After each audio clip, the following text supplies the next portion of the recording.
করে শুনে নেন, যারা বাবা মা আছেন, আবার কবে দেখা হবে তো জানি না। এই ধর্মযুদ্ধ কৃষ্ণ ঠেকাতে পারতেন, জগৎপতি এই যুদ্ধ ঠেকাতে পারতেন। একটি কারণে শুধু যুদ্ধ ঠেকাতে পারেননি, এটা শ্রীমদ্ ভগবত গীতার মর্মস্পর্শী বাণী। একটি মাত্র কারণে। পৃথিবীতে চারটা জিনিস কখনো আপনার বৃথা যায় না: শহীদের রক্ত, শ্রমিকের ঘাম, মুনি ঋষির বাক্য, সতী নারীর অভিশাপ আর আশীর্বাদ বৃথা যায় না। এখন দেখছেন হিন্দু মিডিয়া চ্যানেলটি সাবস্ক্রাইব করুন। এত কাছে দাঁড়িয়েছে জগৎপতি, একবারও বলেনি অর্জুন যুদ্ধে যাবে না, যাবে না। মায়া, মমতা, কাম, ক্রোধ, লোভ, লালসা, মোহ, মদ, মাৎসর্য, দেশকাল, এই অষ্টধারা, অষ্টপার যখন মানুষ আবদ্ধ থাকে, তখন সত্য যুদ্ধে মানুষ অবতীর্ণ হতে চায় না। অনিত্য ধারা, অনিত্যতা মানবের মনে তখন প্রবেশ করে। অর্জুন যুদ্ধে যাবে না। ভগবান কৃষ্ণ বলেছে, অর্জুন, আমি যদি তোমার রথের সারথি হই তাহলে তুমি যাবে না?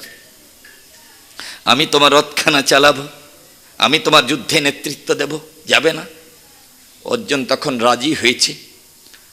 আপনার 29 কার্তিক 7 নভেম্বর কৃষ্ণা একাদশী, আজকে থেকে 5250 বছর আগে ভগবান কৃষ্ণ জগতে এসেছিলেন।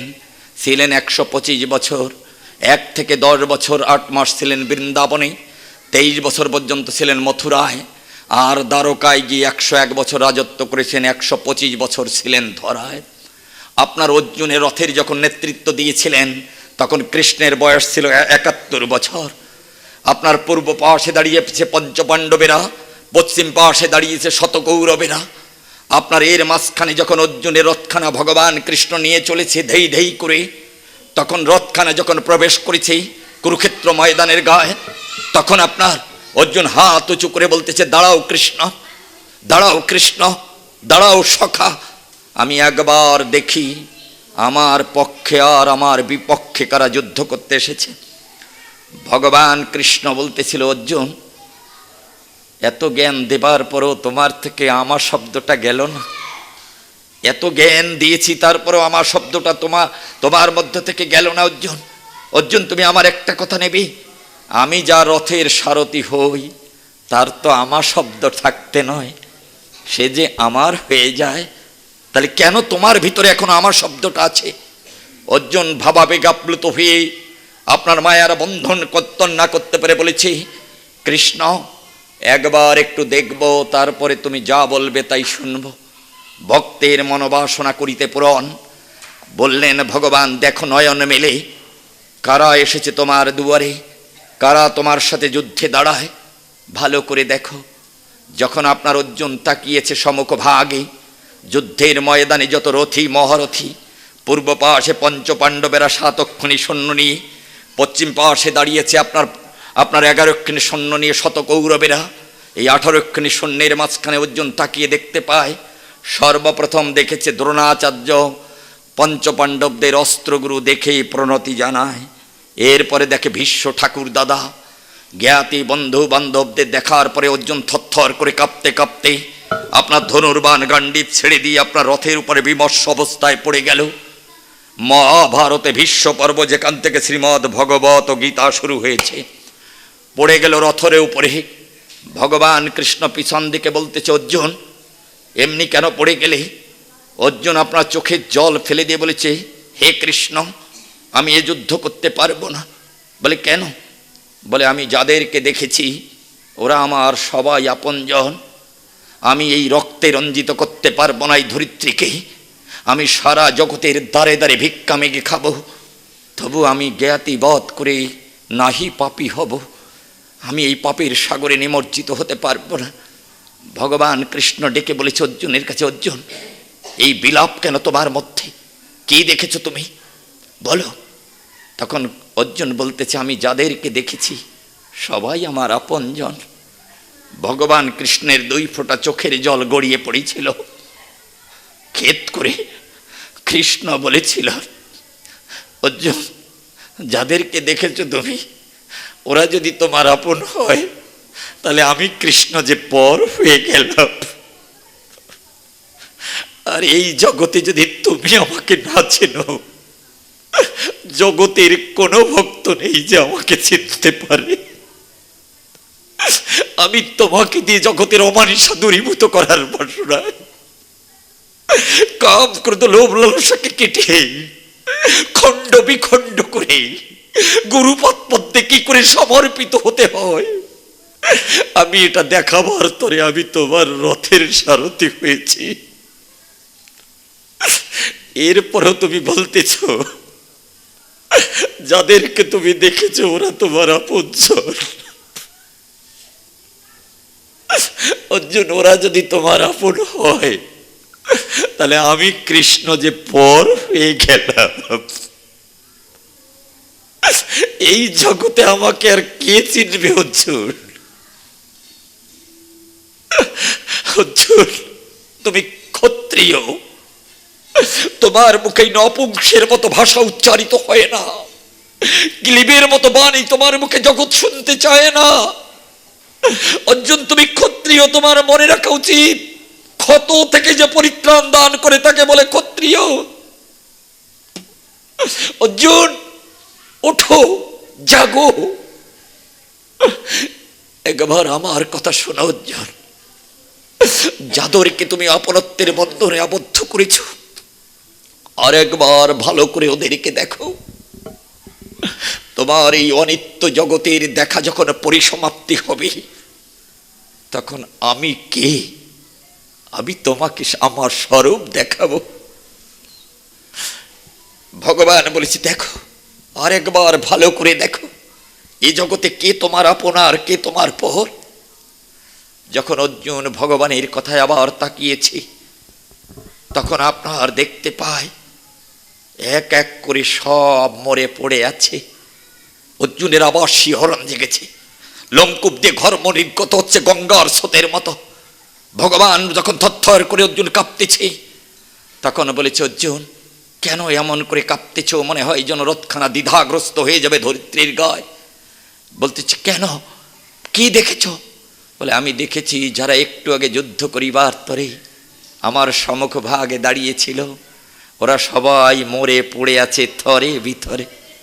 ভগবান কৃষ্ণ বলেছে, অর্জুন এ জগতের একটা গাছের পাতা আমার আদেশ ছাড়া পড়ে না, আমার একটা বালুকণাও আমার কৃপা ছাড়া কখনো স্থানচ্যুত হয় না।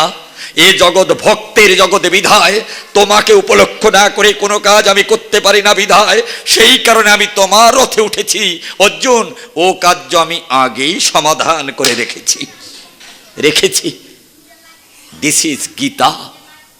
এইবার অর্জুন দেখো নয়ন ভরে, ওই দেখা শেষ হলে তুমি আমার দিকে তাকাবে। যখন আপনার অর্জুন অনিত্য দেখা পরিসমাপ্তি করে যখন আপনার অর্জুন ঘুরে দাঁড়িয়েছে তখন দেখতে পায় রথের উপরে কৃষ্ণও নেই, যাদবও নেই, সখাও নেই। রথখানা শূন্য পড়ে আছে, একেবারে শূন্য অবস্থায়। অর্জুনের ভয় জেগেছে। অর্জুন, ভয় না হলে ভক্তি আসে না, ভয় না হলে ভক্তি আসে না। অর্জুনের ভিতরে ভয় জেগেছে, অর্জুন থরথর করে কাঁপতেছে। আপনার ভগবান কৃষ্ণ আপনার অদৃশ্য সত্তা হয়, অর্জুন তাকে দেখতে পায় না। অর্জুন তখন হাঁটু গেড়ে দিয়েছে ধরিত্রীর গায়ে, জোড় হাত করে বদান্য স্বরে অর্জুন বলেছে, একটু আগেই তো তোমাকে আমি দেখেছি, একটু আগেই তো তুমি আমাকে বলেছিলে অনিত্য জগতের দেখা পরিসমাপ্তি হলে পারে তুমি আমার দিকে তাকাবে। আমি কে তা তোমাকে আমি দেখাবো, আমার স্বরূপ আমি তোমাকে দেখাবো। অর্জুন তখন হাঁটু গেড়ে দিয়ে কান্না করতেছে।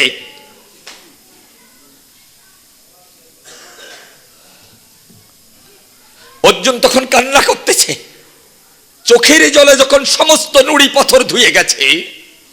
কেন বাবা, এই পৃথিবীতে কোনো কিছু দিয়ে যা পাওয়া যায় না, একমাত্র ভক্তির চোখের জলে তা পাওয়া যায়।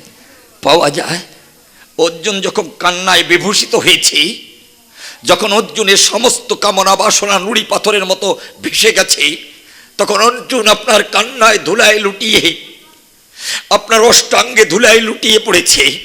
কেন বাবা? বাবা মা মনে রাখবেন, সমর্পিত না হলে পারে অনর্পিত কৃষ্ণ প্রেম পাওয়া যায় না, যায় না। সমর্পিত না হলে পারে অনর্পিত কৃষ্ণ প্রেম পাওয়া যায় না। তাই অর্জুন ধুলায় লুটিয়ে বলেছে, একটু আগে তোমাকে আমি দেখেছিলাম, কোন কাননের ভিতরে তুমি লুকালে, তোমাকে আমার পোড়া কি খুঁজে পায় না।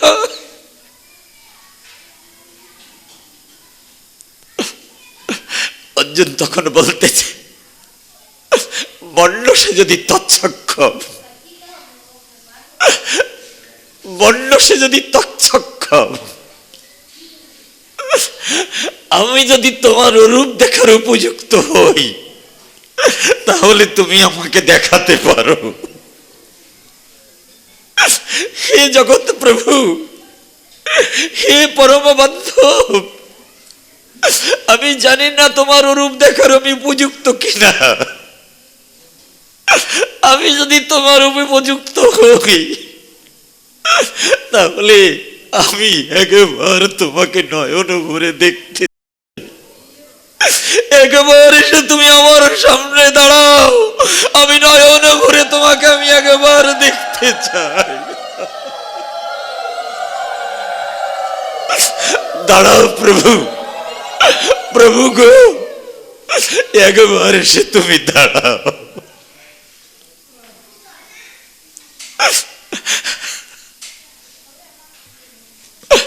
আপনার অর্জুন যখন চোখের জল ছেড়ে দিয়েছে, সমস্ত কিছু সমর্পিত হয়েছে, আমা বলতে যখন আর কিছু নাই, তখন ভগবান আকাশবাণীতে বলতেছিল, অর্জুন, এই জগতের কেউ তার চোখের আলো দিয়ে আমাকে দেখতে পায় না। এই অনিত্য আখিতে অনিত্য হয়ে দর্শন, নিত্য রাখি ছাড়া হয় না কৃষ্ণ দর্শন। তাই অর্জুন, আমি তোমাকে শুধাতে চাই, দিব্যং দদামিতে চক্ষু, আমার চোখের আলো আমি তোমাকে দিলাম, এইবার তুমি আমার আলো দিয়ে আমাকে দর্শন করো।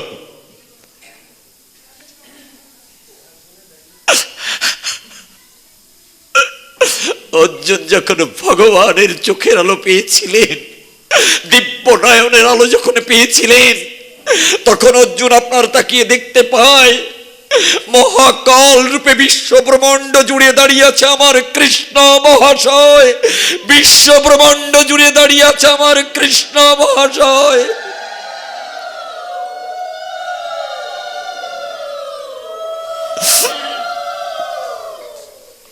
সমর্পিত না হলে পারে অনর্পিত কৃষ্ণ প্রেম পাওয়া যায় না।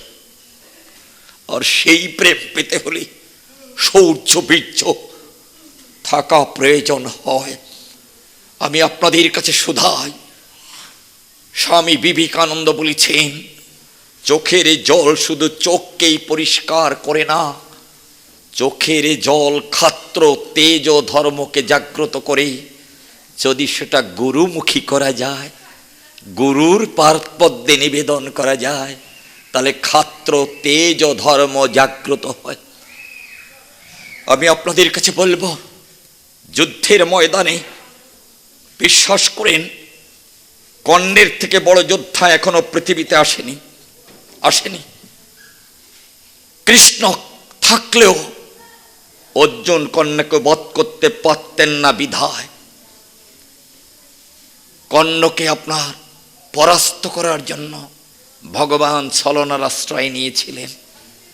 মাকে বলেছিলেন ডেকে, তুমি যাবে গঙ্গার ঘাটে, সেখানে গিয়ে কর্ণের কাছে ভিক্ষা প্রার্থনা জানাবে, তাহলে এই যুদ্ধে অর্জুনের জয় হবে। মা আপনার কৃষ্ণের কথা শুনে ছুটে গিয়েছিল গঙ্গার ঘাটে, সেখানে কর্ণকে ডেকে পাঠিয়েছিল, নীরবে নিভৃতে বলেছিল, কর্ণ তুমি একা আসবে। যখন আপনার কর্ণ গিয়েছিল, তখন দেখতে পায় মা বসে আছে চোখের জলবারি ধারায়, সিক্ত করে বক্ষ বাজারে। চোখের জলে মনে হয় যেন গঙ্গার স্রোত বেড়ে যায়। গিয়ে কর্ণ বলেছিল, কে তুমি? কেন আমাকে ডেকেছ? তুমি তো অর্জুনের মা, তুমি আমাকে ডেকেছ কেন? মা চোখের জল ছেড়ে দিয়ে বলেছে, কর্ণ রে, আজকে তোকে আমি জানাতে চাই, মুনির আশীর্বাদেই আমি যে দেবতাকে ডাকবো সেই আমার কাছে আসবে। বিধায় আমি কুমারী অবস্থায় সূর্যদেবকে ডেকেছিলাম দুর্বাসা মুনির আপনার আশীর্বাদে। সূর্যের দ্বারা আমি তোকে কুমারী অবস্থায় গর্ভে ধারণ করেছিলাম। বিধায় আমি এই মুখ দেখাতে পারবো না। বিধায় প্রসব করে তোকে আমি হাঁড়িতে জলের ভিতরে ভাসিয়ে দিয়েছিলাম। দিবর স্ত্রী রাধা তোকে পালন করেছিল। বিধায় সেই কারণে এক নাম তোর রাধেও হয়। কর্ণ রে, আমি তোকে কুমারী অবস্থায় প্রসব করেছিলাম। বিধায় কানিন পুত্র কয়, এই কারণে তোর নাম হয় কর্ণ। কর্ণ, আমি তোকে জানাতে চাই, তুই আমার প্রথম সন্তান। আমি জীবনে প্রথম মা হয়েছি তোর জন্য। কিন্তু কর্ণ, আমি মা হয়ে যদি তোর কাছে একটা ভিক্ষা চাই, অঞ্জলি পুটো পেতে যদি তোর কাছে ভিক্ষা প্রার্থনা করি, দিবি না?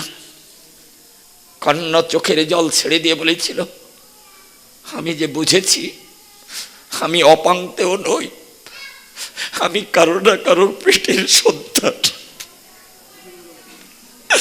আজকে আমি মাতৃত্বের পরিচয় পেয়েছি। এ জগতে আমি অবাঞ্ছিত নই, আমার মা আছে, আমার মা আছে।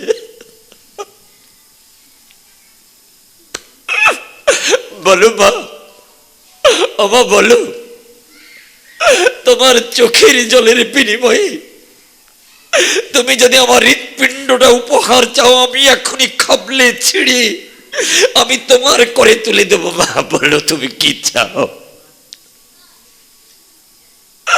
মা বলেছিল, কর্ণ, আমি তোর কাছে কিছুই চাই না, শুধু একটা ভিক্ষা প্রার্থনা করি। বলেছিল, বলো মা। বলেছিল, কর্ণ রে, তোকে কুমারী অবস্থায় জন্ম দিয়েছি। বিধায় আমি তোর নামে পরিচিতি হতে পারবো না জগতের গায়ে। আমার ওই অর্জুনের নামে পরিচয় দিতে হবে জগতে। এই কারণে মা হয়ে তোর কাছে ভিক্ষা প্রার্থনা করি, আগামীকাল অর্জুনের হাতে তোকে মৃত্যুবরণ করতে হবে। তোকে পরাজয় মেনে নিতে হবে কুরুক্ষেত্রের ময়দানে। কর্ণ তখন বলেছিল, আমার মৃত্যু যদি আমার মার মুখে হাসি ফোটে, আমার মরণে কোনো আপত্তি নাই। মরণ তু মাম শ্যাম সম। ও মরণ, আমি কোনো কিছুর বিনিময়ে যেমন তোমাকে এড়াতে পারি না, ও মরণ, আমি আমার কোনো কিছুর বিনিময়ে আমার শ্যামকেও এড়াতে পারি না। মরণ গো, আমি তাই তোমার কাছে প্রার্থনা জানাই, ও মরণ, আমি যেন তোমার মধ্য দিয়ে আমার শ্যামের দেখা পাই। মরণ তু মাম শ্যাম সম। বলেছিল, মা, আমার মৃত্যু যদি তোমার মুখে হাসি ফুটায়, আমার মরণে কোনো আপত্তি নাই। আমি কথা দিলাম মা, তুমি জন্ম জন্ম ধরে তুমি অর্জুনের মা হয়ে থাকো। আমার মতো এমন হতভাগার মা তুমি কেন হবে জগৎ সংসারে?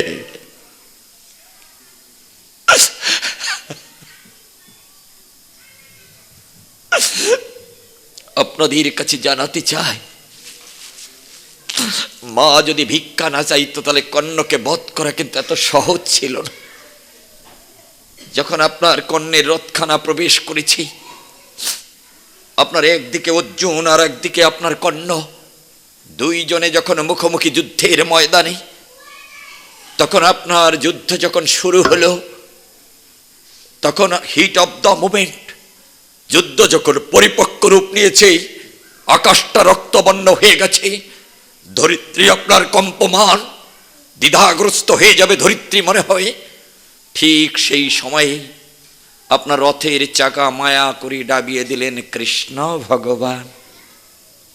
অর্জুন হাত উঁচু করে, কর্ণ দাঁড়িয়ে বলল, দাঁড়াও অর্জুন, আমার রথের চাকা ডেবে গেছে, আমি চাকাটা তুলে নেই, এরপরে তোমার সাথে আবার যুদ্ধ হবে। যুদ্ধ হয় সমানে সমানে, আর যুদ্ধ স্থায়ী হয় শক্তিমানে শক্তিমানে। তাই আমাকে একটু সময় দেবি, আমি আমার রথের চাকাটা তুলে নেব। এই কথা বলার পরে যখন আপনার ধনুর্বাণ গান্ডিব রেখে যখন কর্ণ আপনার রথের চাকা উড্ডীয়মান করার তরে গিয়েছে, চাকা স্পর্শ করে যখন ধাক্কা দিতে যায়, পিছন দিক থেকে কৃষ্ণ বলেছে, অর্জুন বেলা যে বয়ে যায়। ভালো করে কৃষ্ণকে চেনেন, বলতেছে অর্জুন, কি বলছে অর্জুন, বেলা যে বয়ে যায়। অর্জুন বলেছে, কৃষ্ণ নিরস্ত্রকে বান মারা ক্ষত্রিয়ের ধর্ম নয়। বলছে অর্জুন, ক্ষত্রিয় কাকে বলে জানো? ক্ষত থেকে যে পরিত্রাণ দান করে তাকে বলে ক্ষত্রিয়। বিনা যুদ্ধে নাহি দেব সুজাগ্রমে দিনী। যারা 5টা গ্রাম তোমাকে ভিক্ষা দেয়নি, যারা ঘোষণা করেছে সূর্যের অগ্রভাগে যেটুকু ভূমি পড়ে সেটুকু তোমাকে দেবে না, ওদের কাছ থেকে তোমার পিতৃভূমি উদ্ধার করা, এটা কি ক্ষত্রিয়ের ধর্ম নয়? অর্জুন, তোমার নাবালক পুত্র 17 বছরের অভিমন্যু যখন বানে পড়েছিল, সপ্তরথীরা গিরি যুদ্ধের সমস্ত নিয়ম ভঙ্গন করে তোমার ওই নাবালক সন্তানকে মেরেছিল, সেখানে কি তোমার সন্তানকে রক্ষা করা, এটা কি ক্ষত্রিয়ের ধর্ম নয়? অর্জুন, তোমার নারীর লজ্জা দেখার তরে যখন ধরে টান দিয়েছিল, আমি কৃষ্ণ বস্ত্র দান না করলে পারে তোমার অবলা নারীর তোমার এই বস্ত্র কেড়ে নিত, লজ্জা দেখত।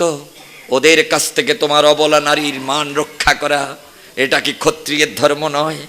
মনে রেখো অর্জুন, যে ব্যক্তি সুযোগ পেয়ে সঠিক সময়ে সঠিক কাজ করে না, তার রথের সারথি ভগবান হলেও যুদ্ধে জয়লাভ করতে পারে না।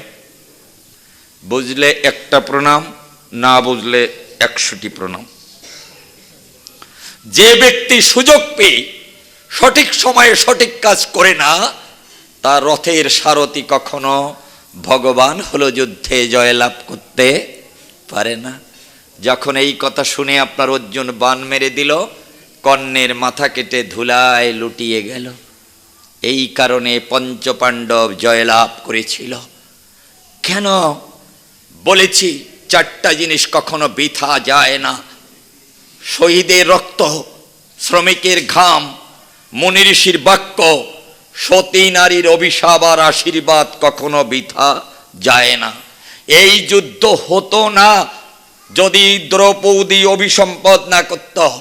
যখন চুলের মুষ্ট ধরে দুঃশাসন বসেছিল উরুর উপরে, তখন আপনার দ্রৌপদী বলেছিল, আমি তোমার মাতৃতুল্য, তুমি আমার লজ্জা দেখার তরে যে উরুতে তুমি আমাকে বসিয়েছ, আমি সতী নারী হিসাবে তোমাকে অভিসম্পাদ করিলাম দান।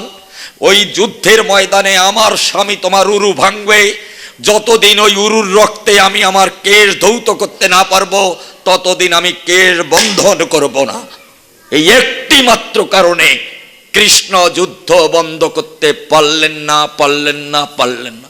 সতী নারীর অভিসম্পদ আশীর্বাদ বৃথা যায় না।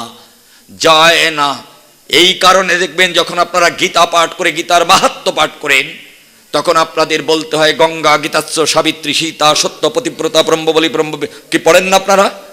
কেন গীতার ভিতরে কেন আপনার সতীদের নাম এলো? কেন আপনার এই সতীর নাম গীতার ভিতরে হলো, সপ্ত সতীর নাম?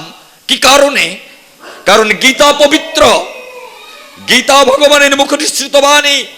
এই গীতা পাঠ করলে পুণ্য হয়, গীতা দর্শনে পুণ্য হয়, গীতা শ্রবণে পুণ্য হয়। ঠিক তেমনি সতী নারীর আশীর্বাদে, সতী নারীর পদধূলিতে, সতী নারীর বাক্যেও আপনার গীতা সম পবিত্রতা পাওয়া যায়। এই কারণে সতীর সাথে গীতাকে তুলনা করে আপনার এই সপ্তশতী গীতা আপনাদের কাছে উপহার দিয়েছে। আমি আপনাদের কাছে শুধাতে চাই, আজকে মায়েরা যারা বসে আছেন, এই জাতিকে যদি বাঁচাতে হয়, এই ধর্মকে যদি বাঁচাতে হয়, এই জগৎটাকে যদি প্রেম দিতে হয়, একমাত্র আদ্যা শক্তি ছাড়া সম্ভব নয়। নেপোলিয়ান বোনাপার্ট নয়। আমি আপনাদের কাছে বলি, আমি পাঠের সময় পাবো না বিধায়, যদি পুরো এই কয়দিন সময় পেতাম, আমি আপনাদের মনের মতো করে ভগবানকে উপহার দিয়ে যেতে পারতাম। কেন? একটা কথা মনে রাখবেন, child by choice and child by accident. সন্তান আসে দুটো পথে, একটা আছে সাধনার পথে, আর একটা আসে কামের ভাবপথে। আপনারা যখন এই ফুল তুলতে গিয়েছেন, এই যে ফুল দিয়ে মালা গেঁথেছেন, যদি এই ফুলটা যদি কোনো বাগিচার ফুল হয়, তাহলে যখন তুলতে গিয়েছেন তখন সাজিয়ে নিয়ে গিয়ে ওই বাড়ির মালিকের কাছে বা ওই মালিক যার গাছে ফুল ফুটেছে সেই মালিনীর কাছে গিয়ে বলেছেন, ওমা তোমার গাছে ফুল ফুটেছে, ওমা আমাদের কয়েকটা ফুল দেবে, আমাদের বাড়িতে ভাগবত আলোচনা হবে, গোবিন্দ মন্দিরের সমকভাগে বীরেন্দ্রনাথ মৈত্র সেই পাঠ করতে আসবে, কয়েকটা ফুল দেবে মা, আমরা তোমার গাছ থেকে ফুল নেব, সেই ফুল আমরা গোবিন্দের চরণে দেব, দেবে মা কয়েকটা ফুল। গিয়ে যাচনা করেছেন, চেয়েছেন। কেন চাইলেন? কারণ আপনারা জানেন, চুরি করে ফুল আনলে পারে, না চেয়ে ফুল আনলে পারে, সেই ফুল দিয়ে কখনো গোবিন্দ পূজা হয় না, কখনো হয় না।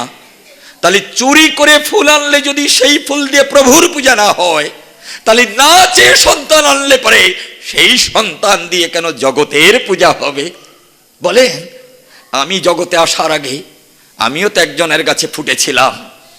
আমাদের দুইজনের চাইবার কথা ছিল আমার বাবা মার, হে জগৎ প্রভু, তোমার বাগিচায় অনেক ফুল ফুটে আছে, এমন একটা ফুল দেবে যে ফুল দিয়ে তোমার ভক্তের পূজার আরতি দিতে পারি।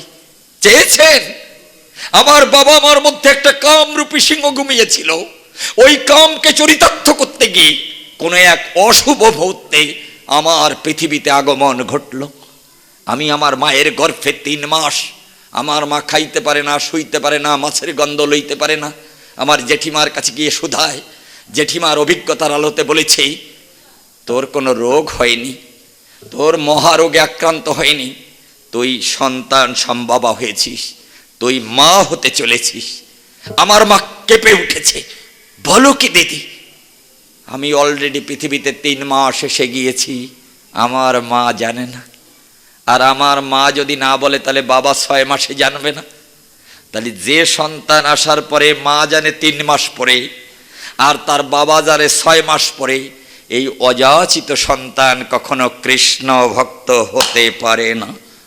দুইজনে মিলে প্রভুর কাছে চাইবার কথা ছিল, হে বিশ্বপিতা, তোমার কাছে অনন্ত ফুল ফুটে আছে, সেখান থেকে কি একটা ফুল আমাদেরকে দেবে, যে ফুল দিয়ে আমরা তোমার ভক্তের পূজার আরতি দিতে পারি। চাইবার সময় পাননি। চাইল্ড বাই চয়েস আর চাইল্ড বাই অ্যাক্সিডেন্ট।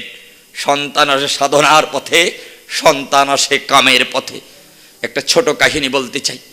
গান্ধীজি কোনো এক সময় ট্রেনে চলেছে, ওর বন্ধুর সাথে দেখা হয়েছে, গান্ধীজির, মহাত্মা গান্ধীর। বন্ধুর কাছে বলেছে, বন্ধু কেমন আছো? বলে ভালো আছি। বলে তোমার কয় ছেলে মেয়ে? বলে আমার 2টো ছেলে। বলে কোন ছেলেটা কেমন হয়েছে?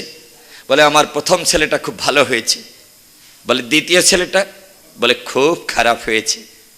একই পিতার ঔরসে জন্ম, একই মায়ের গর্ভে জন্ম, 2টো সন্তান 2 রকমের হলো কেন? कैसा बात? 2টো সন্তান 2 রকমের হলো কেন? এখন বলতেছে তোমার ছেলেটা তো, প্রথম ছেলেটা ভালো হয়েছে, দ্বিতীয় ছেলেটা খারাপ হওয়ার কি কারণ আছে? বলে আমি এটা বলতে পারবো না। বলে না না বলো না বন্ধু। বলেছে তাহলে শোনো, আমি আইনের ছাত্র ছিলাম, সনাতন ধর্ম পৃথিবীর অন্যান্য ধর্ম বলেছে বিবাহ একটা কন্ট্রাক্ট মাত্র, বৈধভাবে সন্তান উৎপাদন করা সমাজ কর্তৃক স্বীকৃতি, তাকে বলে বিবাহ।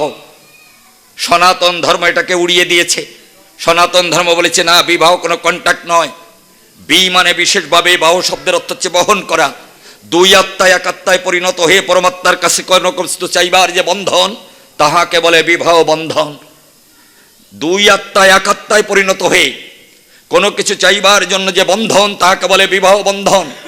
বিবাহের সময় যদি আপনারা প্রকৃতপক্ষে বেদজ্ঞ ব্রাহ্মণ দিয়ে যদি বিবাহ করে থাকেন, তাহলে দেখবেন বেদজ্ঞ ব্রাহ্মণ আপনাদের কাছে ফুল পাতা দিয়ে আপনাদেরকে বলেছে, যদি দং হৃদয়ং মম যদি দং হৃদয়ং তব, বলেছে কিনা বলেন? যদি দং হৃদয়ং মম যদি দং হৃদয়ং তম, আমার হৃদয় তোমার হোক, তোমার হৃদয় আমার হোক। একজন সাধক খোঁজে সাধিকা, আর একজন সাধিকা খোঁজে সাধক। এই সাধক সাধিকার মিলন ভূমি যদি এই গৃহ বৃন্দাবনে পরিণত হয়, ওখানে স্বয়ং ভগবান নৃত্য করে হরি হরে বলে জগৎকে মুখরিত করে, এটাই তার প্রমাণ হয়, প্রমাণ হয়। এই কারণে আপনাদের কাছে শোধাই, সনাতন ধর্মের বিবাহ কোনো কন্টাক্ট নয়, এটা জগৎকে ধরে রাখার তরে, সৃষ্টিকে আনার তরে আপনার দুই আত্মা এক আত্মায় মিলন বাসর হয়।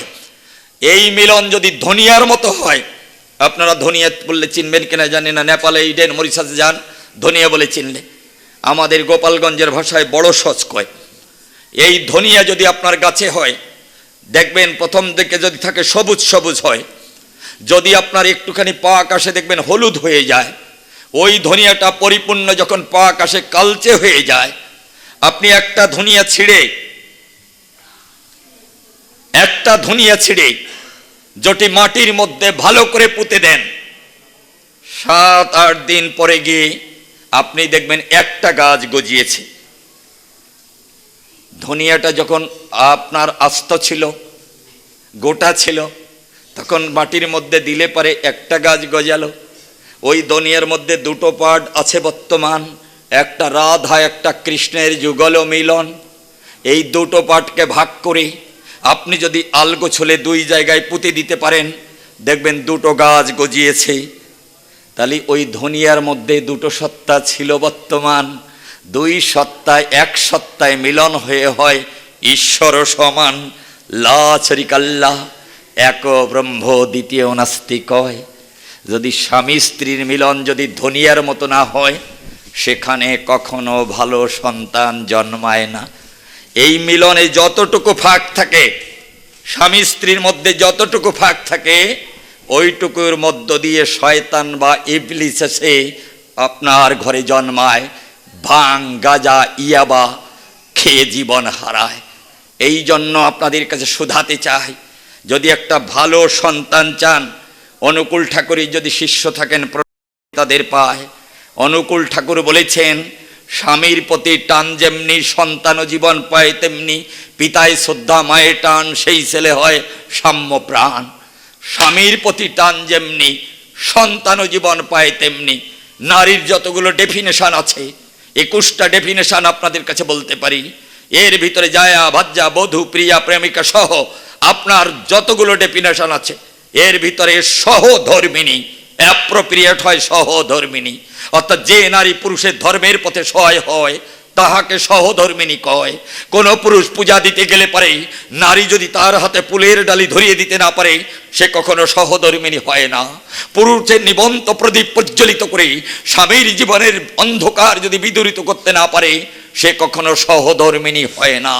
যে নারীর হৃদয় স্পন্দন সূর্য উদয় থেকে অস্ত, অস্ত থেকে উদয় পর্যন্ত স্বামীর মঙ্গল কামনা করে না, সে কখনো সহধর্মিনী হয় না। এই জন্য যে নারী স্বামীর ধর্মের পথে সহায় হয়, তাহাকে সহধর্মিনী বলে শোধায়। আমি আপনাদের কাছে বলবো, কেন মনীষীরা বলেছেন, কেন আপনার নেপোলিয়ান বোনাপার্ট বললেন, আমি আপনাদের পড়ে শোনাবো। নেপোলিয়ান বোনাপার্ট কেন বললেন, আমাকে একটা ভালো মা দাও, আমি একটা ভালো জাতি দেব? কেন বললেন না?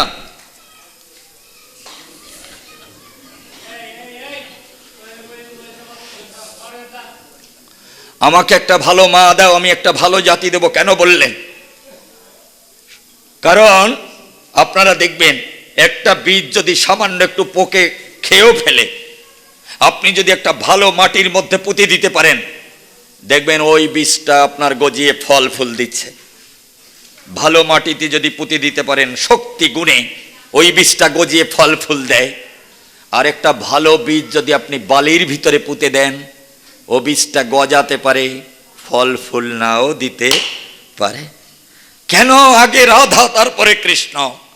আগে লক্ষ্মী তারপরে নারায়ণ, আগে মা তারপরে বাবা হলো কেন? সৃষ্টি তত্ত্ব বইয়ের ভিতরে আছে লেখা, ভগবান বলেছেন মম হৃৎপদ্ম হতে তোমা করিলাম সৃজন। তুমি হবে শক্তি স্বরূপিণী, আমি শক্তিমান। তুমি শক্তি হবে, আর তোমাকে যে গ্রহণ করে লবে সে শক্তিমান হবে। খুলনায় পাঠ করতে গেছি, একটা ছেলে বলতেছে, ও বীরেন দাদা, ও মা কালী দাঁড়ায় আছে বাবার উপরে ল্যাংটা হয়ে, ওই ল্যাংটা মার পূজা কেউ করে নাকি? আমি বললাম আর কিছু আছে তোমার জানা? বললো না। আমি বললাম যে তাহলে তুমি একটা কাজ করো, আমার কাছে একটা ভালো দেখো পেন আছে, আর একটা ফাঁকা ডায়েরি আছে, ব্ল্যাঙ্ক ডায়েরি আছে, এই ব্ল্যাঙ্ক ডায়েরিটা নিয়ে যাও আর এই কলমটা নিয়ে যাও। বলে কেন দাদা? আমি বললাম তুমি একটা কাজ করো, তোমার এই খুলনায় তোমার মতো শয়তান আর কতজন আছে তার একটা লিস্ট আমারে দাও। তোমার মা যে ল্যাংটা, এটা তুমি দেখতে গেলে কেন? ইসলাম বলেছে মায়ের পায়ের নিচে বেহেশত, আর সনাতন বলেছে মায়ের পায়ের নিচে স্বর্গ। তুমি তার উপরে চোখ তুললে কেন? তাহলে নিশ্চয়ই তোমার ভিতরে আসরিক শক্তি দানা বেঁধেছে। অতএব তোমার কাছে করি বর্ণনা, মাকে মাতৃত্বের রূপে দেখতে হয়। শিবের উপরে দাঁড়ায় আছে মা, মহাকাল রূপে। কে? শিব ঠাকুর। মহাকালকে শিব, আর এই মহাকালকে যিনি নিয়ন্ত্রণ করেন তিনি হলেন মহাকালী। মহাকালী। শিব ঠাকুর কি বলেছে? শিব ঠাকুর বলেছে শক্তি যদি আমাতে রয়, শক্তি যদি আমাতে রয় তাহলে আমি শিব, আর শক্তি যদি আমার হারা হয় তাহলে আমি সব। যে আমাকে জীবন্ত রাখে, যে আমাকে প্রাণদান করে, যে আমাকে ভক্ত সবাই পাঠায়, সে আমার গুরু হয়। ওই কারণে কৃষ্ণ গিয়ে রাধার পায়ে দাসখত দেয়, তুমি আমার গুরু। এই কারণে যার শক্তি নেই তার দ্বারা পৃথিবীর কোনো মহৎ কাজ হয় না সাধন। হ্যাঁ, এই শক্তি শব্দটি উৎপত্তি হয়েছে মার্কণ্ড পুরাণ থেকে। এটা দেখবেন চণ্ডীতে, মার্কণ্ড পুরাণের অংশ হলো চণ্ডী। এই মার্কণ্ড পুরাণের শক্তি শব্দটা এসেছে। শক্তি মানেই হচ্ছে স্ত্রীলিঙ্গ, শক্তি শব্দের আবিধানিক অর্থ হলো স্ত্রীলিঙ্গ। তাই যেখানে শক্তির পূজা হয় সেখানেই আপনারা দেখবেন নারী মূর্তি, নারী মূর্তি। এই কারণে একটা কথা বলে যাই পাঠ শেষ করার পূর্বে, একটা কথা মনে রাখবেন, যারা বৈষ্ণব হয়েছেন আর বৈষ্ণব হবেন, আমি তাদের কাছে বলি শাক্ত না হয়ে বৈষ্ণব হওয়া যায় না, যায় না। এসে আগে বৃন্দা দেবীকে পূজা দিয়েছি, বৃন্দা দেবীর পূজা না হলে গোবিন্দ আরাধনা হয় না। তাহলে আগে শক্তির পূজা দিয়েছি, তারপরে ভগবানের কীর্তন করেছি। অর্থাৎ শাক্ত না হলে বৈষ্ণব হওয়া যায় না। এই কারণে আগে মা, তারপরে বাবা, আগে লক্ষ্মী, তারপরে নারায়ণ, আগে রাধা, তারপরে কৃষ্ণ। এই জগৎটা শক্তিময়।